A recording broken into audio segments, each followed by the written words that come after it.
Hello friends, स्वागत है आपका हमारे YouTube channel Rahul ji school पे। दोस्तों, आज के डेट में जब आप कोई भी न्यूज़पेपर या कोई भी टेलीविज़न खोले या कोई भी न्यूज़ पोर्टल आप देखें तो वहाँ पे आपको दो न्यूज़ जो है कॉमन दिखाई पड़ता है जो सबसे चर्चा में। एक तो इंडियन पर्सपेक्टिव से न्यू जीएसटी रूल, और दूसरा है कि चाइना में जो विक्ट्री पैरेड तियानमेन स्क्वायर पे जो दिखाया गया है उसके क्या, एक तरीके से कहिए उसके क्या उद्देश्य हैं, वो क्या दिखाना चाहता है। तो आज हम बहुत सारी जगह आपने न्यूज़ देखा होगा, जीएसटी बढ़ गया है, चाइना ने विक्ट्री पैरेड निकाला है, लेकिन हम आज इस चैनल पे उसके डीप मायने डिस्कस करेंगे। सिंपली नहीं कि क्या रेट बढ़ गया है, किस लिए रेट बढ़ा है, इसके क्या इफेक्ट है, चाइना इस विक्ट्री पैरेड से क्या दिखाना चाहता है, इतिहास इसका क्या है। तो देरी न करते हुए शुरू करते हैं इस इम्पोर्टेंट लेक्चर को। दोस्तों, न्यूज़ आउटलेट में आपने ढेर सारा देखा ही है, बहुत सारे न्यूज़ चल ही रहे हैं कि नया जीएसटी आ गया, नया जीएसटी आ गया। तो सबसे पहले जीएसटी देख लेते हैं क्या है हमारे न्यू व्यूअर्स के लिए। दोस्तों, 2017 से पहले हर एक राज्य में अलग अलग प्रकार के टैक्स लगते थे जिसको वीएटी कहते थे।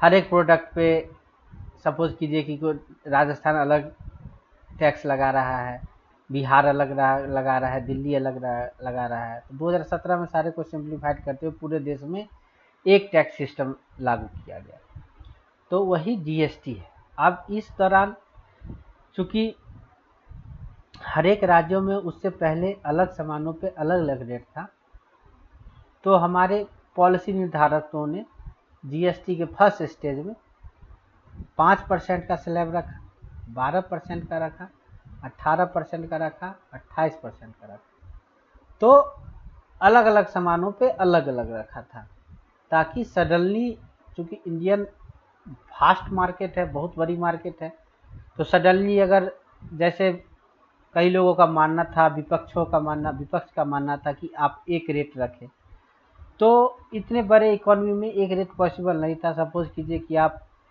रोटी पे भी 5% लगा रहे हैं और कार पे भी 5% लगा रहे हैं, तो ये जस्टिफाइड नहीं था। तो पॉलिसी के अनुसार फेडरल सिस्टम को देखते हुए 4 प्रकार के रेट लगाए गए थे। अब उसी को रिवाइज करके अब जनरली 2 प्रकार के रेट फिक्स किए गए हैं, 5% और 18%। तो जनरली जो जरूरी के सामान है, जैसे रोटी, कपड़ा हो गया, दवा हो गया, तो इस सब पे 5% या 0% है। जो कंज्यूमर गुड कहलाते हैं, मतलब कंफर्ट के हैं, एसी हो गया, टेलीविज़न हो गया, छोटी छोटी गाड़ियाँ हो गई, तो उस पर 18% का, और जो लग्जरी है उस पर अभी नए में 40% का लगाया गया है। तो ये तो सबके पास जानकारी है। अब चेंजेस मिट गया था, अब हम लोग देखते हैं कि ये चेंज आखिर किया क्यों गया। दोस्तों, याद कीजिए, मैंने अपने एक लेक्चर में बताया था, जिसका लिंक मैं अभी ऊपर डिस्क्रिप्शन में डाल दूंगा, कि भारत पे जो अभी टैरिफ लगाया गया है अमेरिका के द्वारा, तो हमने एक डिस्कस किया था कि रोड अहेड क्या है, आगे का रोड मैप क्या है। तो उसमें हमने कहा था कि एक सोल्यूशन यह भी हो सकता है कि भारत सरकार सब्सिडी देके, जिसको पीएलआई स्कीम कहा था, कि भारत चूंकि एक कंजम्पशन मार्केट है, भारत में ही कंजम्पशन को बढ़ाया जाए। तो टैरिफ के कारण जो हमारा एक्सपोर्ट इम्पैक्ट होगा, तो उसका यहाँ पे कुछ ऑफसेट किया जा सके, मतलब अगर बाहर एक्सपोर्ट न किया जा सके तो देश में ही कंजम्पशन बढ़ाया जाए। तो देश में कंजम्पशन बढ़ाने का तरीका क्या था? तो इसके तरीके हैं कि या तो आप प्रोडक्शन वाले को सब्सिडी देके सामान का अगर रेट कम करवाइएगा, तब ना कंजप्शन बढ़ेगा। अगर मान लीजिए आज किसी कार का कीमत नए जीएसटी से पहले, जीएसटी 1.0 में सपोज 7 लाख था, तो अब जीएसटी, न्यू जीएसटी के बाद इसका कीमत हो सकता है 6 लाख आ जाए। ठीक है, वो डिपेंड करेगा कि कितना उसका वैल्यू है, उसके 10, जैसे 28 था तो अब 28% रहेगा। तो जनरली 10 लाख का कार अगर आपका है तो उस पर 1 लाख का बचत आ रहा है। तो अब जो आदमी कार नहीं भी खरीदना चाहता था, वो भी अब चूंकि 1 लाख सस्ता है तो वो हिम्मत करेगा कार खरीदने का। इस प्रकार बहुत सारे आइटम है, एसी है, टेलीविज़न है, तो रेट कम करके उसका कंजम्पशन बढ़ाया जा सकता है। तो यहाँ गवर्नमेंट ने क्या किया कि अगर टैक्स घटा दिया, जीएसटी नया रिड्यूस लगा दिया, तो क्या होगा, कंजम्पशन बढ़ेगा मार्केट में। कंजम्पशन बढ़ेगा तो प्रोडक्शन बढ़ेगा, अब प्रोडक्शन बढ़ेगा तो कंपनी में काम करने वाले आदमी को रोजगार मिलेगा, पैसा मिलेगा, फिर वही आदमी फिर वही सामान खरीदेगा, तो मार्केट में ऐसे सप्लाई डिमांड बना रहेगा और इकोनॉमी बूस्ट होती रहेगी। एक रीज़न ये भी है जो इम्पोर्टेंट रीज़न है, जैसा कि 15 अगस्त को नरेंद्र मोदी जी ने लाल किले के प्राचीर से बोला था, तो उनका यही कहना था कि टैरिफ के कारण जो इफेक्ट पड़ेगा तो हम कंजम्पशन को बूस्ट करेंगे, कि भारतीय इकोनॉमी की ताकत है कंजम्पशन, क्योंकि ये कंजम्पशन मार्केट है। ठीक है, इससे गवर्नमेंट पे लगभग 48,000 करोड़ का बर्डन आएगा, जो कि 48,000 करोड़ का बर्डन आया मतलब ये कंज्यूमर के जेब में जाएगा, और कंज्यूमर के जेब में जाएगा तो ये ऑफसेट हो जाएगा, क्योंकि एक तरीके से माहौल बनता है इकोनॉमी में कि हाँ इकोनॉमी अच्छी है, प्रोडक्शन अच्छा हो रहा है, डिमांड अच्छा है, सप्लाई अच्छा है, तो बाहर के भी जो इन्वेस्टर है वो देखते हैं कि इकोनॉमी भारत की अच्छी है तो उसमें इन्वेस्ट करेंगे, और कुल मिला के ये बेनिफिशियल रहेगा। एक तो रीज़न ये था कंजम्पशन बढ़ाने के लिए, क्योंकि सेम प्रोसेस के लिए आप कुछ दिन पहले याद होगा इंडिया में हुआ था कि कंजम्पशन नहीं है, इवन ये स्टेटमेंट आया था कि जब लगे कि मारुति की कार भी नहीं बिक रही है तब सही में इकोनॉमिक स्थिति खराब है। हिंदुस्तान यूनिलीवर्स ने भी बताया था कि अर्बन एरिया में जो उसका है टोटल मतलब बिक्री जो है जिसको कहते हैं सेल जो है वो कम हो गया है, तो इससे लगाया जा रहा था कि आदमी का जो है पावर जो है मार्केटिंग पावर उसको बाइंग कैपेसिटी वो कम हो रही है, अर्थात मार्केट में करेंसी कम हो रही है। तो इसी को देखते हुए सरकार ने सबसे पहला रिफॉर्म क्या लाया था, तो इनकम टैक्स वाले में सुधार किया था, इनकम टैक्स कम कर दिया, तो फिर उससे इकोनॉमी बूस्ट हुई। उसी का लगभग इफेक्ट दे सकते हैं कि जो अप्रैल मई जून में 3 महीने में जो 7% प्लस जो इकोनॉमी ग्रोथ हुई है, एक रीज़न ये भी हो सकता है। तो गवर्नमेंट अपने तरीके से जो काम कर सकती थी कर दिया, इनकम टैक्स को कम किया, जीएसटी को कम किया, बाकी बचा है आरबीआई भी अपनी तरफ से रेट कट करेगी। अभी आपको बताया था पिछले लेक्चर में कि सीआरआर जो रेशियो है उसको 4% से घटा के 3% कर दिया, मतलब मार्केट में लगभग 2.5 लाख करोड़ एक्स्ट्रा करेंसी डाला। तो मेजर जो है क्या मेजर्स हो सकते हैं इसके, गवर्नमेंट और आरबीआई ले रही है। तो जीएसटी चेंज करने का एक रीज़न ये भी था। दूसरा रीज़न है कि शुरू से मांग रहा था कि जीएसटी में एक सिंप्लीफाइड रेट होना चाहिए, क्योंकि जीएसटी का मतलब ही है कि सिंप्लीफाइड टैक्स सिस्टम होना चाहिए। यहाँ पे 4-5% थे, तो विपक्ष जो है क्रिटिक्स उनका कहना था कि ये 4-5 प्रकार के हैं ही, तो अब क्या सिंप्लीफाई किए इसको। तो ये आगे का प्रोसेस ही था कि धीरे धीरे आगे चल के हम इसको सिंप्लीफाइड करेंगे, और अब कम्प्लेक्स चार्ज जो था उसको घटा के 3% 3 तरह के कर दिए गए हैं, जिसको मेनली आप दो तरह ही मान सकते हैं, 5% और 18%। तो ये एक तरीके से स्टेज है, तो इसलिए जीएसटी यहाँ पे चेंज किया गया, क्योंकि ये समय की मांग थी, और दूसरा अभी इकोनॉमी की भी मांग थी कि हाँ अब ये हाई टाइम है कि जीएसटी चेंज किया जाए, ताकि मेन पर्पस इसका यही है कि कंजम्पशन बढ़ाया जाए और टेम्प्रोरली जो टैरिफ का इफेक्ट है उसको ऑफसेट किया जाए, मार्केट को कंजम्पशन बढ़ाया जाए। इससे माहौल अच्छा बनेगा, पॉजिटिव बनेगा, बाहर से एफडीआई बहुत आएंगे, क्योंकि ग्रोथिंग रेट हमारा अच्छा होगा, जीडीपी बढ़ेगा, तो एक ओवरऑल सिचुएशन है वो गुड बनी रहे। इसका इफेक्ट भी हमने देख लिया कि इसका इफेक्ट क्या होगा।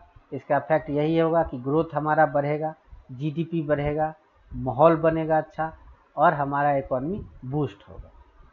तो यही जीएसटी था। न्यू जीएसटी में क्या चेंज है, उससे क्या इफेक्ट है, चेंज करने का मेन रीज़न यही है कि इकोनॉमी को बूस्ट करना है। अब दूसरा इशू आता है victory parade at Tiananmen Square. हमने देखा अभी 26 देशों के राष्ट्राध्यक्ष के साथ कैसे शी जिनपिंग ने तियानमेन स्क्वायर से अपना एक ताकत दिखाया दुनिया को। दिखने से ये लगा कि मानो कि वर्ल्ड वार फर्स्ट से पहला का कंडीशन हो कि ग्रुपिज्म हो रहा है, लोग अपने अपने ग्रुप बना रहे हैं। इसको देख के अमेरिकी राष्ट्रपति हिल गए। उन्होंने यहाँ तक कि बताया कि मैं देख रहा हूँ, मेरा वेल विश कहना पुतिन को और ये किम जोंग को कि आप अमेरिका के खिलाफ एक गुट बना रहे हैं। भारत सरकार एससीओ में तो थी लेकिन इससे स्किप कर गई, क्यों स्किप की? तो ये सब अंदर की बात है जिसको हम अभी डिस्कस करेंगे। सबसे पहले चाइना इस पैरेड को इतना महत्व क्यों दे रहा है? दोस्तों, चाइना का पॉलिसी पहले हार्ड पावर का था, अब वो अपना इमेज एक सॉफ्ट पावर के रूप में दिखाना चाह रहा है, अमेरिका का स्थान लेना चाह रहा है और इसमें ट्रम्प साहब इसकी हेल्प भी कर रहे हैं। कंडीशन ऐसा बन रहा है कि चाइना का सॉफ्ट पावर इमेज मजबूत हो रहा है। तो 1970 तक, जब तक 76 के लिए, जब तक माओ से तुम जिंदा थे, तो वर्ल्ड वार 2 विक्ट्री को उतना चाइना ध्यान इम्पोर्टेंस नहीं देता था। इसका रीज़न ये है कि वर्ल्ड वार 2 जब 1939 से 45 चल रहा था, तो इसमें चंकाई शेक जो थे कोमितांग पार्टी का, उनका ज़्यादा योगदान था और माओ से तुंग की पार्टी का कम योगदान था, क्योंकि उनका ध्यान कोमितांग को हटाने पर था और कोमितांग जापान से माओ से तुंग की पार्टी की तुलना में ज़्यादा एक्टिवली लड़ रहा था। और पता ही है कि 1949 में चंकाई शेक को चाइना छोड़ के जाना पड़ा, यहाँ पे ताइवान भागना पड़ा, तो माओ से तुंग की यहाँ सरकार हो गई। और 1976 तक माओ से तुंग वर्ल्ड वार को विजय को ज़्यादा इम्पोर्टेंस नहीं देता था, क्योंकि दुनिया के नज़र में ताइवान जो था वो मेन चाइना था, तो क्रेडिट इसको मिल रहा था, कोमितांग पार्टी की सरकार। जब माओ से तुंग की मृत्यु हो गई, उसके बाद चाइना का वेस्ट से रिलेशन सुधरा, तब चाइना को लगा कि हाँ अब समय आ गया है कि जनरेशन को, हमारे जो जनरेशन है उसको वर्ल्ड वार 2 का इम्पोर्टेंस समझाया जाए और चाइना की छवि को अच्छा किया जाए। चाइना का योगदान यही था कि 1939 से 1945 तक दोनों कोमितांग पार्टी और माओ से तुंग ने मिलकर जापान से युद्ध किया था अपने देशों में। जापान जो कि जर्मनी और इटली का साथी था, चाइना जो कि ब्रिटेन, अमेरिका, रसिया, इन सब के ग्रुप में था, तो युद्ध में शामिल था और जापान से लड़ रहा था। जापान की हार हुई 3 सितंबर 1945 को, फाइनली सेकेंड वर्ल्ड वार खत्म हुआ।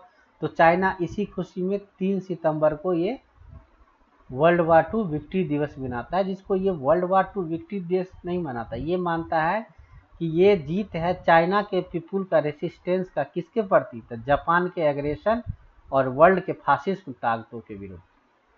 तो ये यहाँ पे इसको एक नया रूप देता है। जबकि अमेरिका ने, अभी ट्रम्प साहब ने एक स्टेटमेंट भी दिया है कि चाइना ये न भूले कि इस वर्ल्ड वार की जो जीत की खुशी मना रहा है उसमें अमेरिका का कितना बड़ा योगदान था। ये बात भी सही है कि दोस्तों, अगर अमेरिका शामिल ना होता वर्ल्ड वार 2 में, तो जापान को चाइना कभी नहीं हरा पाता और वर्ल्ड वार 2 का रिजल्ट अलग ही होता। तो यहाँ पे चाइना इस पैरेड के द्वारा वर्ल्ड वार 2 की जीत के साथ साथ नए जनरेशन को अपना एक सॉफ्ट पावर दिखा रहा है कि हाँ चाइना भी मजबूत देश था, चाइना बहुत बहादुरी से लड़ा। नो डाउट जापानीज ने चाइना पे बहुत सारे जुर्म किए, बहुत सारे एट्रोसिटीज किए, जिसका इतिहास में आपको मिल जाएगा गवाही। लेकिन चाइना को इस पैरेड में जितना पावर दिखा रहा है, ये सारा एक तरीके से अमेरिका और दुनिया में उसके विरोधी जो है उसको चैलेंज कर रहा है। इस पैरेड में इसने ऐसे ऐसे परमाणु बम दिखाए हैं जो इंटरकंटिनेंटल है, 20,000 किलोमीटर लिक्विड फील्ड परमाणु बम है। तो सबको पता है कि वर्ल्ड वार 2 जो है, सारे देश आर्म कितने हथियार बना सकते हैं, कितने ग्रुप बना सकते हैं, इसी सब की उपज थी वर्ल्ड वार 2। और आज खुद वर्ल्ड वार 2 में जापान के एग्रेशन और वर्ल्ड में फासिस्ट ताकतों को हराने की खुशी मना रहे हैं और इसमें खुद अपना एग्रेशन दिखा रहे हैं। तो आप समझ सकते हैं कि वर्ल्ड वार 2 की खुशी मना रहे हैं जीत की, या अपना ताकत दुनिया को दिखा रहे हैं। अगर पीस की बात करते हैं तो पीस तो उइगुर मुस्लिम है, उनके प्रति भी इनको दिखाना चाहिए। अपने आसपास के जो देशों पे माहौल बना के हार्ड पावर का माहौल बना के रखे हैं, दबाव में रखते हैं ताइवान को, फिलीपींस को, साउथ चाइना सी में, उनके प्रति भी इनको पीस की पॉलिसी अपनानी चाहिए। तो यहाँ 26 देशों में जो मेन प्रमुख देश हैं, रसिया, चाइना, ईरान, पाकिस्तान, ख्याल इसकी बात क्या करें, तो ये सारे जो मेजर पावर हैं, बेलारूस, रूस है तो बेलारूस रहेगा, ये सारे अमेरिकी गुट हैं, अमेरिकी विरोधी गुट। इन सब को आप जमा करके क्या कर रहे हैं, दिखाना चाह रहे हैं। एक तरीके से हम लोग फिर से वर्ल्ड वार फर्स्ट के जमाने में जा रहे हैं, जब ग्रुपिज्म चल रहा था, जर्मनी अपना ग्रुप बना रहा था, फ्रांस अपना ग्रुप बना रहा था, और इसी के दिन वर्ल्ड वार फर्स्ट थी। तो आज फिर लगता है वही समय आ गया है। तो इसमें हम कह सकते हैं कि चाइना का पॉलिसी क्या है, चाइना ये क्यों परेड इतने ग्रांड लेवल पे दिखाना चाह रहा है। तो ये एक तरीके से अपना आधिपत्य दुनिया को दिखाना चाह रहा है, अपना पावर दिखाना चाह रहा है, और एक तरीके से अमेरिका का ये सब्स्टिट्यूट बनना चाह रहा है। और संजोग ये है कि इसको ऐसा मौका भी मिल रहा है जब ट्रंप ने अपने रिश्ते लगभग दुनिया के सारे देशों से खराब कर लिए हैं, और चाइना इस समय थोड़ा इमेज सॉफ्ट बना रखा है, यहाँ की इंडिया को भी इसके पास जाना पड़ा। तो अभी इसके हित में समय है, इसी का फ़ायदा उठा के ये इतने बड़े ग्रांड लेवल पे ये परेड निकाला है, और दुनिया को संदेश दिया कि हाँ, अब चाइना दुनिया का पावरफुल देश है, ये अमेरिका का स्थान ले सकता है। अब इसमें जो देश नहीं थे उनका नाम देख लीजिए। सबसे पहले तो अपना इंडिया ही नहीं था, जापान नहीं था, ऑब्वियसली जापान क्या क्या छोड़ था, जापान नहीं था। जो वर्ल्ड वार 2 के मेजर थे, जिन्होंने एक्चुअल में वर्ल्ड वार 2 में इफेक्ट दिखा, ब्रिटेन, अमेरिका, फ्रांस, ये कोई देश इसमें नहीं है, ऑस्ट्रेलिया, कोई देश नहीं है। क्यों? क्योंकि इनको पता है कि ये इसका असली मकसद क्या है। तो इंडिया ने यहाँ पे सही नीति अपनाई, क्योंकि अगर इंडिया इस ग्रुप में रहता तो भी डायरेक्ट मैसेज जाता अमेरिका को कि हाँ, ये कम्प्लीटली अमेरिका विरोधी गुट है, तो क्वाड जो है ये कमज़ोर पड़ता। और हम लोग जानते हैं कि चाइना का अगर कोई सॉल्यूशन है तो क्वाड जैसा स्ट्रेटजिक ग्रुप ही सॉल्यूशन है, क्योंकि चाइना अपना रुख कब बदल ले इसका कोई ठीक नहीं। तो हम एक तरीके से कह सकते हैं कि भारत का चाइना के साथ अभी जो रिलेशन है वो सिचुएशनशिप है, ये नेचुरल नहीं है। तो इंडिया का कदम एकदम सही था कि इस विक्ट्री परेड से स्किप करना, क्योंकि हमारा मकसद अमेरिका विरोधी गुट नहीं बनाना है। हमारा मकसद है कि मल्टीपोलर वर्ल्ड को बढ़ावा दे, इस ग्रुप में शामिल होना मतलब चाइना को बढ़ावा देना। मतलब जिस ताकत को हम रोकना चाहते थे कि अमेरिका यूनिपोलर बना है, अब अमेरिका की जगह चाइना को हम नहीं बैठाना चाहते हैं। चाइना बैठ गया तो हमारा एशिया में महत्व खत्म हो जाएगा। तो यही इंटरनल इशू है। दोस्तों, उम्मीद करता हूँ आपको ये छोटी सी जानकारी अच्छी लगी होगी। चैनल को सब्सक्राइब कीजिए, लाइक कीजिए। जय हिंद, जय भारत।